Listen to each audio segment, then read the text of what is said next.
certaine période ya kasengaki mais natanga bato basambela te pour honorer ka yeka mokonzi les places na bato ba yeko funda ba Daniel et tout le monde qui bango bazala ko sambela 3 fois par jour na période oyo le ba basala nini basala activité mo spirituelle te kala ko kumsa yo vuma kaka oyo comprendre les places wana siko ba Daniel ba kanyi bango bayela ba nani e pa na ko considérer pour la lusambusu lususu Dena lusambusu ko to kata mukuse ne rete bangere ko ne ko ta mukana Daniel so ta mukana Daniel de bongo reprendre so ko ta ngombo za ko ratema kama kito oyo ke na ba detail no so ko le Daniel ayo suka bata na libunu ya nkosi le na libunu ya nkosi kuna na banza to siri ko yeba yango deja ete Daniel amona na kiete akufa kike pasina tomo mo considérer so ke ya Daniel yo ko ba ile nzameno ko bikisa yo ozaliwa pasina yake banye basiba pasolio Daniel aliwa mukonzi no kaza nzambe oyo ngai ajije ngai amoni ete na sali na mabe moko te epai na yete na menyo na lusumute apese ngai pe amoni ete na sali na mabe moko contre bokonzi autorité na yote kiena za ko respecter ni beko pe pays ya wana akalimu no kwa ndio alenga ite nazali viva awa les places à l'ouest akumisi nzambe ya nani ya Israël et puis elle vient servir est-ce que serva qui est toyebi na biso to su quelqu'un dans la Bible le akumisa ke nzambe ya Israël et puis abengi Daniel abimi et puis azuba oyo bakana ko conseiller bakamara remplacer na pas tester soki ba leona solo manzaka ngo ezalika ya ko pasola na mimi ko na kodia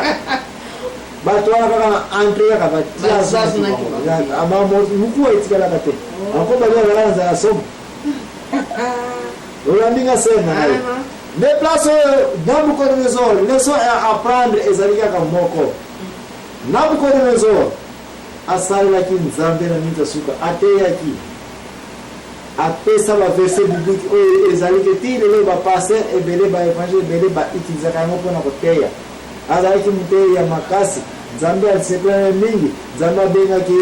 mosali na ngai servite na wana kuti ngala bali ko servir yeto nzambe abengaki oza servite na ko na ni yimda zayi usalela yete asobenga ka yemu servite parce que nzambe yebisula mukanda Jérémie alobina Jérémie te avant obota mana sali nini na yebaki deja kutuna pombo na yo no ngayeba ka deja ayebina Nabucodonosor sibeka imona Israël te na servite nzambe ya mwanzo kwa leçon apprendre pas Israël na kaya Nabucodonosor munene makambo ebele to iko apprendre na vie ya Nabucodonosor payo kwa apprendre ezali ete nzambe amona kete Israël oyo apesa ki motema na ye aza ko servir sute a comité type et puis pour yemo kwa tabat na mabele oyo nzambe ayedete mutu nyonso mabele oyo a créé azana option azana occasion azana opportunité pour servir ye approuvant na Israël que na wiko pesa ko konzana na n'importe qui a côté ko servir ngai ya wana zaki ba trésor na ye a panzi temple ya Salomon pas la sana batna ki ba église ko za ko monétaire mo ki tele maki ce n'est pas que l'église ya mwana mteza ko sala ke nzambe siko aza ko respecter yango mais yo mutu siko batu quand na Israël ko ba teti bazo kaza soba la temple ya Salomon et c'est ça ba seni masumu ba bimina bango ke écouter nango ore ba connecter na nani na nzambe ya wana panza ki ba a autoriser na Nabucodonosor que la personne autorité au piller Jérusalem au tumba même la temple ya Salomon et pour ça la nuit au coloniser bango soko moni comment Nabucodonosor a coloniser bana Israël somo anika bango konika plus grave encore apanza bango tina dota le bana ize bazonga moko nsuku ba kona mbela shaba bikolo nsuku veras pena ize tikala pena sute ba juif apanza bango Nabucodonosor bikola bazana ko respecter ni nzambe mais mo pe Nabucodonosor alia kititi bikola wala ko za ko respecter na nzambe ya mwana ngai na yo ser na ngai tita ni le bana nzambe za ko ya epai na biso so ito ko changer banzela la biso te Siko frère na kati maloba ndenge to oloba ko changer manzela na iningi penda koloba nini wana changer manzela eliko bakobongola motema kotika manzela nyonso bikobo tozali na yango kotika manzela masanga tozali na yango mais surtout kotika ki fanfaron ki orgueil o tozali na yango te o l'église soki ngai te ende eza te mbongo ya yo te ya nzambe bo nzambe akoko botra mbongo wana osala Nabucodonosor bakomisaki nini bagese kititi ndikolo arrogance munoko neko bake c'est moi maintenant batu bazali azalaki passer ya 10 membres 15 membres lelo ekomi église ya 100 membres akomi koteya na radio na télévision lokola yo mama activiste olobete c'est moi ngai lokola ngai pesala oke ngai naza kosimaka mikro laka zero nzambe akoyeko bangola à n'importe quel moment nzambe respecta mutu respectaka ye maintenant bozwi oza nango na kitipe koni oza nango na position politique militaire nyonso oyo kozala nango na mabele oyo ozali zero nzambe akoyeko kitisa yo à n'importe quel moment mene tekele ya Beltesar eloyi koyela ngai eloyi koyela yo eloyi koyela biso nyonso soki tokoyeba korespecte nzambe te et puis sukaki arrogance wana ezaka toujours shit. La bouche de l'insensé. La bouche de l'insensé cause sa ruine et ses lèvres sont un piège contre son existence. Ne maloba kobimisa. Sokoza mayete ekoyi kokoze ruine na yo. Ne yango naza komona ba église oyo tata mbikudi ngai mnamona ka. Ngai. Pourquoi pas la nzambe soka pesi na révélation to kokabola yango ekomi ngai soki na moni ngai soki na lobi ngai na mona ngai na kotaka batu bazali quelque part kwa gloire na ye azako ya kokosa ngai nazali ndoki ye bakoko na biso sikio zaki na biloko wana soki ngai tende osiokufa ngam nazana na bino mama ndona na bino ngabati la libota oyo c'est moi qui vous protège bamfumuna ni soki na wao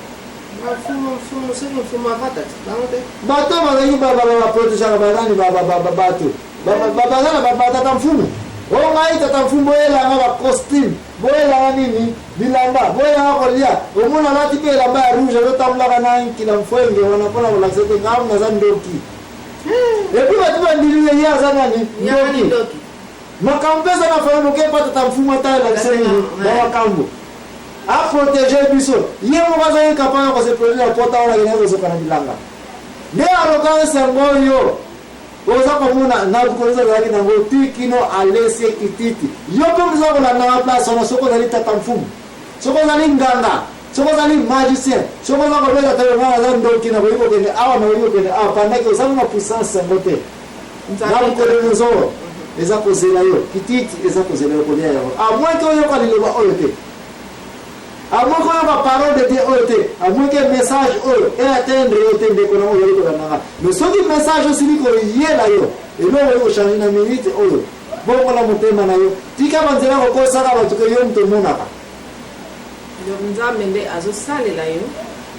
Bon, na ce qui peut en dire là, nous avons ça au salle là que yeba, mais ce qui en dire là, kisi ya nganga ya kindoki ya magie ya kitatamfumu. Yebaka ete tango yoki loba oyo changer motema na yo tika banzela wana mais soyo konte osanga ki farce oyo eke yoki loba oyo lelo suka na yo mene tekela zali ko prophétie on a eu de Jésus suka lelo amen parce que yoki yango mosala nzambe tanga ya apesi message soki message en ezuyo bongo la motema na minute wana bozela te soko zeli opportunité oyo occasion oyo bawa bia komba chance pour ngana mona komba chance na bible te soko bia chance oyo soko rate ya etali yo poto moni mokonzi na Nabucodonosor asangisaki nini bokonzi nyonso na mabele oyo ya ba puissance nyonso nani basala nzambe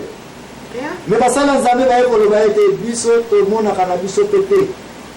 eza kopanga bongo mokonzi na bible azalaki riche alambi si bufeti bakende kotala kobufe biloko anga milelaki yango bakende kotala si akufi na ye ozomona wana eza mpenza donc ezali bongo na banza mama ani nayebi te soko eza suna commentaire suka ya kopesa mesango nga nasili kopete nanga mpona Nabucodonosor ye moto amonaki elongi ya nkolo Yesu kati na libulu ya moto ntango moto ezali kopela ntango badanieli bazalaki na kati wana mokonzi Nabucodonosor yepe mutu ayaipeleki titi na tama saki mulendo na ilo wana nzambe mesaje nzambe yena kia boyo ko yamba yango ye wana akoma ki boma yepe wana azongi na cité metama azongi na cité senga ki pardon na masu nyonso sala ki nzamba yamba ki abomo yi motema yonde ko nango zali ko yoka parole au de Dieu mkonyo ko bomo la motema mkonyo ko tika banzela ya mbungu mkonyo ko tika banzela ko kumbisa ka bando tike bazali mkonyo nino ko yoka banzela sanitaire ko ndima yote batu bazana puissance na mbele bazali na Nabucodonosor Daniel a démontré que même yemo ko Daniel a la puissance pe même yemo Daniel a mona kana yote yoko onoza mbikudi yoko onoza prophète otali baya wana oh église oyo ngai tata sumo ngazali prophète mamonaka na saku munaka na pesaka Daniel a refusé ki yango yoko muzo bakado